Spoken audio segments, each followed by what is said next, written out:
George, we heard on the radio saying it was tough out there today. Yeah. Both the teams said that and you said that. Can you just tell us why it was so tough today? Yeah, it was just all about the tyres. They were massively overheating, and I was pushing hard to stay with Max at the beginning of the second stint, but I knew I wasn't going to be able to hold on, and we fell off that cliff towards the end. I was dropping a second a lap in the last 15 laps.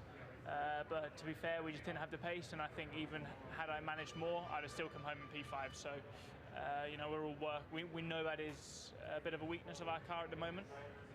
Coming home P5 on a bad day is we'll kind of take it, but we need to try and improve it quickly.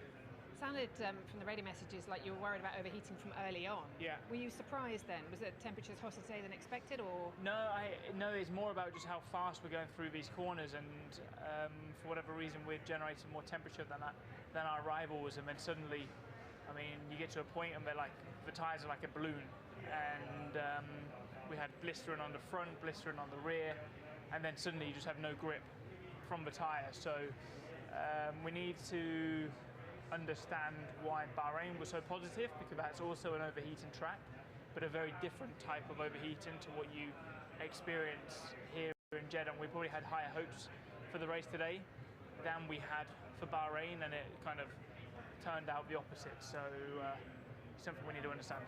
Miami can also be very hot. Yeah. What are your thoughts looking ahead to that? I'm not too sure, to be honest.